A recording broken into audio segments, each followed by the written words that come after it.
آپ شادی کے لیے بہت ایکسائٹیڈ ہیں، ایک خوبصورت زندگی کے خواب دیکھ رہی ہیں جہاں ایک دوست کی شکل میں شوہر ہوگا، بہت لونگ سی فیملی ہوگی، دوستوں جیسی نندیں ہوں گی۔ لیکن اگر میں آپ کو بتاؤں کہ شادی آپ کو اس طرح سے آزمائے گی کہ آپ نے سوچا بھی نہیں ہوگا۔ لوگ آپ کے ویک پوائنٹس کو ٹارگٹ کریں گے، ہاں ہمسائے نہیں، گھر کے لوگ۔ آپ کی انسیکیورٹیز کی بیسس پہ آپ کو بلی بھی کیا جائے گا، حق تلفی بھی ہوگی، کانفلکٹس کا سامنا بھی کرنا پڑے گا، اور بھی بہت سی چیزیں۔ لیکن کیا آپ تیار ہیں اس کے لیے، جس کے لیے آپ کو کوئی تیار نہیں کرتا؟ ہاں سب خوش ہیں، ایک ذمہ داری پوری ہو رہی ہے، لیکن تیاری وہ کہاں تک ہے؟ میں جہیز کی نہیں، ایموشنل اور مینٹل تیاری کی بات کر رہی ہوں۔ جب تکلیف دہ باتیں اپنے ہی سنائیں گے تو کیا کرنا ہوتا ہے؟ جب عزت نہیں دی جاتی، جب حق تلفی کی جاتی ہے تو کیا کرتے ہیں؟ کیا چپ کر کے سہتے ہیں، یا روتے ہیں، یا لڑائی کرتے ہیں، یا اس کا کوئی اور حل ہے؟ میں اس ویڈیو میں چند مسائل اور ان کے حل آپ کو بتاؤں گی جن کا جاننا آپ کے لیے بہت ضروری ہے۔ اور ہاں، سب مار کھاتے ہیں، لیکن وہ لڑکی جو مضبوط ہو، اپنی ویلیوز جانتی ہو، عزت کرنا اور کروانا جانتی ہو، تو اس کو پتا ہوتا ہے کہ مجھے اس سچویشن میں کیا کرنا ہے۔ سب سے پہلے شادی سے پہلے اپنی انسیکیورٹیز کو فیس کر کے جائیں، کیونکہ شادی کے بعد اور ایون شادی سے پہلے بھی people love targeting your insecurities. لوگوں کو بہت مزہ آتا ہے بلی کر کے، اور وہ بلیز آپ کی فیملیز میں سے بھی ہو سکتے ہیں، even it could be your husband. اگر آپ کو انسیکیورٹی ہے اپنے ویٹ کو لے کر، لکس کو لے کر، ہائٹ کو لے کر، ذہانت یا پرسنالٹی کو لے کر، تو لسن ٹو می، کان کھول کر۔ سب کو انسیکیورٹیز ہوتی ہیں، سب کو۔ ہالی ووڈ کی حسین ایکٹریسز کو اٹھا کے دیکھ لیں یا خود کو دیکھ لیں، ایون مجھے بھی ہے۔ ہم سب اپنے کسی نہ کسی حصے سے انسیکیور ہوتے ہیں، اور بس سوچتے ہیں کہ یار یہ نہ ہوتا تو میں پرفیکٹ تھی، میرے جیسی کوئی تھی ہی نہیں، بس یہ نہ ہوتا، تھوڑا قد ایسا ہوتا، ویٹ یوں ہوتا، اسکن کلر یوں ہوتا۔ بس کریں۔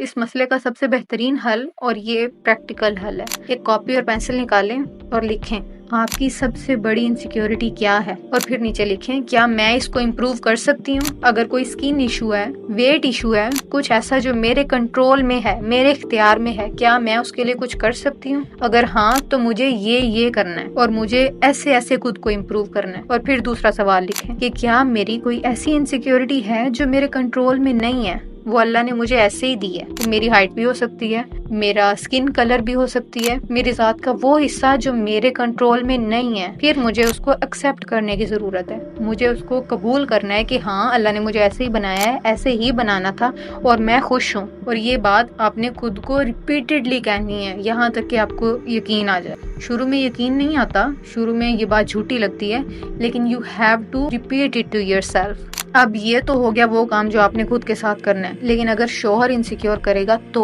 اگر فیملی ایسی باتوں کو ٹارگٹ کرے گی، مذاق بنائے گی جو مجھے اچھا نہیں لگے گا، تو میں کیا کروں گی؟ کیا میں لڑوں گی ہمنا کی طرح، یا میں سامنے تو ہنس دوں گی اور کمرے میں جا کر روتی رہوں گی ایمن کی طرح؟ میں کیا کروں گی؟ کیا حل ہے میرے پاس؟ لسن، حل بہت آسان ہے، لیکن اس حل کو اپلائی کرنے کے لیے آپ کو آج ہی سے پریکٹس کرنا ضروری ہے، کیونکہ اگر پریکٹس نہیں ہوگی تو آپ کے لیے یہ بہت مشکل ہوگا، اور وہ ہے باؤنڈریز سیٹ کرنا۔ آسیہ کی طرح، ارے تم تو بالکل چھوٹی سی ہو آنٹی، اللہ نے مجھے جو قد دیا ہے میں اس پر بہت خوش ہوں، اور میں آپ کی بہت عزت کرتی ہوں، پلیز آئندہ میری ہائٹ پہ ایسے بات مت کیجیے۔ بس اس کو کہتے ہیں باؤنڈری سیٹ کرنا، اور کوئی سمارٹ آنسرز، منہ توڑ جواب دینے کی ضرورت نہیں ہے، بس حکمت عملی سے کام لے کر باؤنڈری سیٹ کر کر پیچھے ہٹ جائیں۔ آپ کے ذہن میں یہ بات پتھر کی لکیر کی طرح ہونی چاہیے کہ کسی کے کچھ بھی کہنے سے آپ کی ورتھ کم نہیں ہو جاتی، کسی کے الفاظ آپ کو ڈیفائن نہیں کرتے۔ لیکن ایون اگر آپ کانفیڈنٹ بھی ہوں، باؤنڈریز بھی سیٹ کریں، پھر بھی آپ کو ناانصافی کا سامنا کرنا پڑ جاتا ہے۔ سو یس، جب حق تلفی ہوگی تب اس کو کیسے ہینڈل کرنا ہے۔ یہ برصغیر کا کلچر ہے جس میں ہم رہ رہے ہیں۔ ایک بہو سے ایکسپیکٹ کیا جاتا ہے کہ وہ اپنا ٹائم، اپنی انرجی، اپنے ایموشنز، اور اگر کما رہی ہے تو ایون اپنے پیسے سم ٹائمز یہ قربان کر دے۔ اچھا لسن، کبھی آپ کو کوئی یہ باتیں ڈائریکٹ نہیں کرے گا، یہ حق تلفی آہستہ آہستہ ہوتی ہے، جیسے ارسینک ایک سلو پوائزن ہے، آپ روز کی ایک گولی کھائیں نا تو